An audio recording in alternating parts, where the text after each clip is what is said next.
Hello everyone, कैसे हैं आप लोग। आई होप आप लोग अच्छे और अपनी तैयारी मस्त तरीकों से कर रहे होंगे। जो लोग चैनल पर नए हैं, चैनल को सब्सक्राइब कीजिए, वीडियो को लाइक कीजिए, अपने फ्रेंड दोस्तों के साथ शेयर कीजिए। आज हम पढ़ेंगे हिस्ट्री से कुछ क्वेश्चन जो आपके एडीओ एग्जाम में आने की पूरी संभावना है। हिस्ट्री से क्वेश्चन है, तो चलिए आइए देखते हैं। अवध राज के बारे में। अवध के संस्थापक शहादत खान थे। इन्होंने अवध की स्थापना 1722 ईस्वी में मुगलों से अलग होकर किया और इन्होंने अपनी राजधानी लखनऊ बनाया।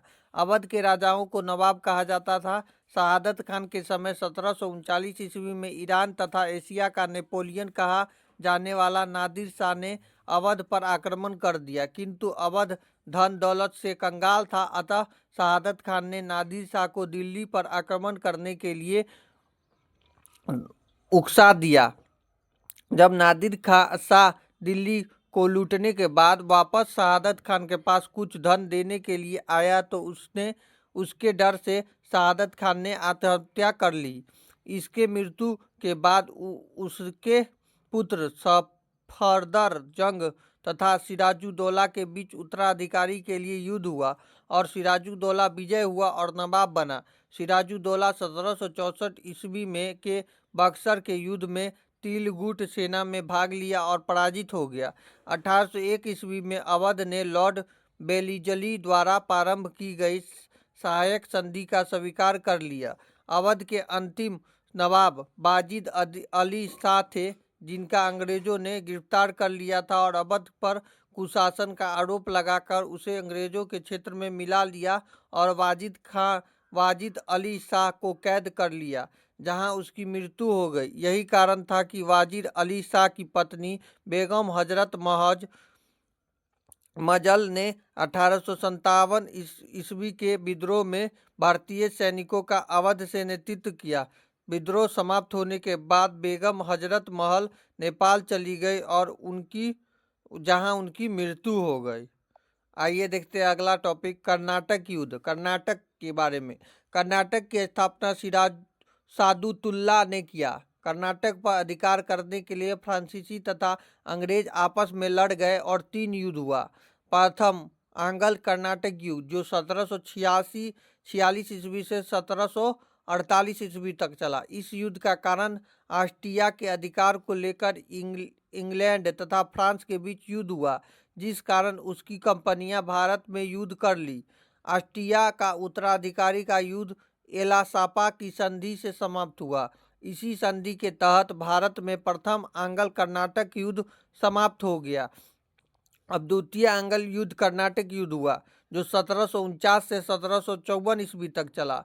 इस युद्ध का कारण फ्रांसीसी गवर्नर डुप्ले का महत्वाकांक्षी होना था और इसके भारत में अंग्रेजों पर आक्रमण कर दिया। यह युद्ध पांडिचेरी के संधि के तहत समाप्त हुआ। तृतीय आंग्ल कर्नाटक युद्ध 1763 ईस्वी में हुआ। इस युद्ध का कारण यूरोप में चल रहे 7 वर्षीय युद्ध को माना जाता है।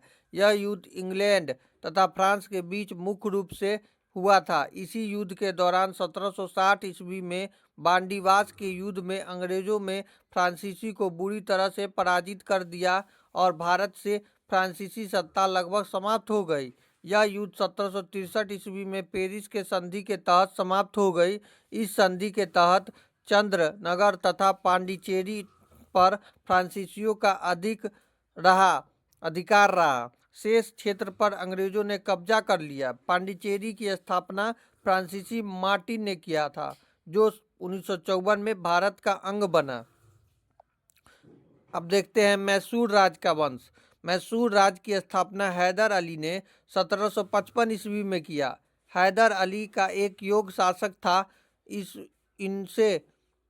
इसने अपने साम्राज्य का विस्तार प्रारंभ किया और यही अंग्रेजों तथा मैसूर के बीच युद्ध का कारण बना। अंग्रेज तथा मैसूरों के बीच युद्ध लड़े गए। प्रथम आंग्ल मैसूर युद्ध, जो 1767 से 1769 तक चला। हैदर अली ने अंग्रेजों के बढ़ते प्रभाव को दबाने के लिए अंग्रेजों के साथ यह युद्ध किया। युद्ध में हैदर अली विजयी रहा और यह युद्ध मद्रास के संधि से समाप्त हुआ। मद्रास की संधि की सारी शर्तें हैदर अली ने तय किया था। यही कारण था कि यह संधि सफल नहीं हो सकी और द्वितीय आंग्ल मैसूर युद्ध को जन्म दे दिया। अगला देखेंगे द्वितीय एंग्लो मैसूर युद्ध हुआ जो 1780 से 1784 तक चला। इस युद्ध का कारण अंग्रेजों द्वारा हैदर अली का क्षेत्र माहे पांडिचेरी का पर अधिकार करना था। इस युद्ध में हैदर अली मारा गया और उसका बेटा टीपू सुल्तान युद्ध को आगे बढ़ाया। यह युद्ध बिना किसी निर्णय के मैंगलोर की संधि से समाप्त हो गया। तृतीय एंग्लो मैसूर युद्ध 1790 से 1792 ईस्वी तक चला। यह युद्ध टीपू सुल्तान ने लड़ा, किंतु इस युद्ध में टीपू सुल्तान पराजित हो गया और यह युद्ध श्रीरंगपट्टनम की संधि से समाप्त हो गया। चतुर्थ एंग्लो मैसूर युद्ध जो 1799 ईस्वी में चला। इस युद्ध में टीपू सुल्तान मारा गया और मैसूर क्षेत्र पर अंग्रेजों का अधिकार हो गया। देखिए संधि का ट्रिक याद करना, महा मतलब 1, मंगल मतलब 2 और श्री मतलब 3। टीपू सुल्तान ने फ्रांसीसियों के सहयोग से एक नव सेना का गठन किया और फ्रांस के जोकोबियन क्लब फ्रांस का गर्म दल की सदस्यता ग्रहण की। टीपू सुल्तान एक धार्मिक उदार शासक था। इसने शंकराचार्य द्वारा बनाए गए सिगेर पीठ की जो कि मैसूर में स्थित है का पुनर्निर्माण करवाया। टीपू सुल्तान की अंगूठी पर राम लिखा था।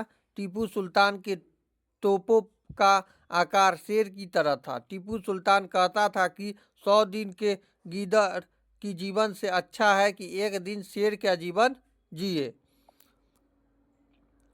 इसके बाद अब देखेंगे पंजाब राज्य का क्या हुआ। तो चैनल पर जो लोग नए हैं तो चैनल को सब्सक्राइब कीजिए, वीडियो अच्छा लग रहा है तो वीडियो को लाइक कीजिए और अपने फ्रेंड दोस्तों के साथ शेयर कर दीजिए। इसका स्थापना सुकराचकिया मिसल के राजा रंजीत सिंह ने किया था। इसके समय में 1795 से 1799 तक अफगानिस्तान के शासक अहमद शाह अब्दाली का पुत्र जमान शाह वन ने पश्चिमोत्तर भारत पर हमला किया।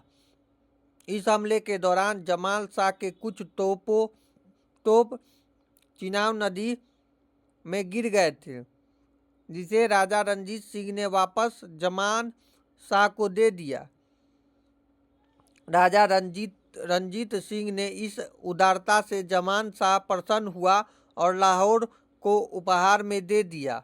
राजा रंजीत सिंह ने लाहौर में अपनी राजधानी बनाया। राजा रंजीत सिंह ने स्वर्ण मंदिर पर सोने की चादर चढ़ाई। 1809 ईस्वी में रंजीत सिंह ने चार्ल्स मेटाकाफ के बीच अमृतसर की संधि हुई। इस संधि के तहत सतलज नदी को अंग्रेजों तथा पंजाब के बीच की सीमा मान लिया गया। इस संधि का उद्देश्य रंजीत सिंह के साम्राज्य विस्तार पर रोक लगाना था। 1839 ईस्वी में राजा रंजीत सिंह की मृत्यु हो गई। अगला शासक खड़क सिंह बना। खड़क सिंह ने अपना वजीर पीएम ध्यानचंद को बनाया। ध्यानचंद एक बल्लेबाज व्यक्ति था।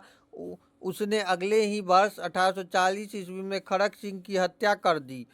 अगला शासक नैनिहाल बना। इसने भी अपना वजीर ध्यानचंद को ही बनाया। ध्यानचंद ने इसकी भी हत्या 1844 ईस्वी में कर दी।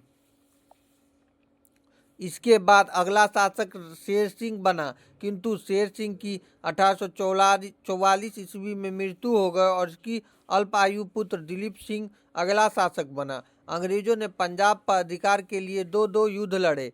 प्रथम एंग्लो पंजाब युद्ध 1845 से 1846 तक।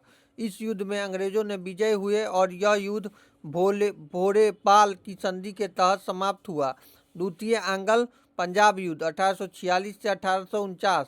इस युद्ध का कारण लॉर्ड डलहौजी के राजा हड़प नीति थी। लॉर्ड डलहौजी ने पंजाब पर अधिकार के लिए चार्ल्स नेपियर नामक एक कुशल सेनापति भेजा था। यह चार्ल्स नेपियर युद्ध में विजय रहा और पंजाब पर अंग्रेजों का अधिकार हो गया। लॉर्ड डलहौजी कैनहूर हीरा पंजाब राज्य से लेकर इंग्लैंड की रानी को भेज दिया। राजा रंजीत सिंह का अल्पायु पुत्र दिलीप सिंह को अंग्रेजों ने अच्छी शिक्षा के लिए लंदन भेज दिया और उसकी माता को 48,000 रुपये प्रति वर्ष पेंशन देकर शेखपुरा जम्मू कश्मीर में भेज दिया। इस प्रकार पंजाब पूरी तरह अंग्रेजों के अधीन हो गया। उसके बाद कैनहूर हीरा के बारे में देखते हैं। यह हैदराबाद के समीप गोलकुंडा के खान से निकला था तथा वारंगल के शासक प्रताप रूढ़ देव के पास था, जिसमें मलिका फूड ने छीनकर अलाउद्दीन खिलजी को दे दिया। खिलजी वंश के बाद यह हीरा तुगलक वंश को चला गया। तुगलक वंश ने यह सैयद वंश को, उसके बाद लोधी वंश में चला गया। लोधी वंश का यह मालवा के शासक के पास गया, जिससे मुगलों ने छीन लिया। मुगल बादशाह मोहम्मद शाह ने नादिर शाह से छीन लिया और ईरान लेकर चला गया, किंतु पश्तून दुरानियों ने नादिर शाह को से कोहिनूर हीरा छीन लिया। पश्तून दुरानी ने से पंजाब के सिख शासकों ने कोहिनूर हीरा छीन लिया। लॉर्ड डलहौजी ने पंजाब के सिख शासकों से कोहिनूर हीरा लेकर महारानी विक्टोरिया के पास भेज दिया। नीले रंग का यह कोहिनूर हीरा आज भी विक्टोरिया के ताज में है। गोलकुंडा, वारंगल, खिलजी, तुगलक, सैयद, लोधी, उसके बाद सिख, पश्तून दुरानी, नादिर शाह, मुगल, मालवा, मुगल, नादिर शाह, पश्तून दुरानी, सिख, उसके बाद लॉर्ड डलहौजी, विक्टोरिया। तो कैसा लगा वीडियो नीचे कमेंट कीजिएगा। चैनल पर नए हैं चैनल को सब्सक्राइब और लाइक कर दीजिएगा। मिलते हैं नेक्स्ट वीडियो में। Thank you everyone, have a nice day, all the best.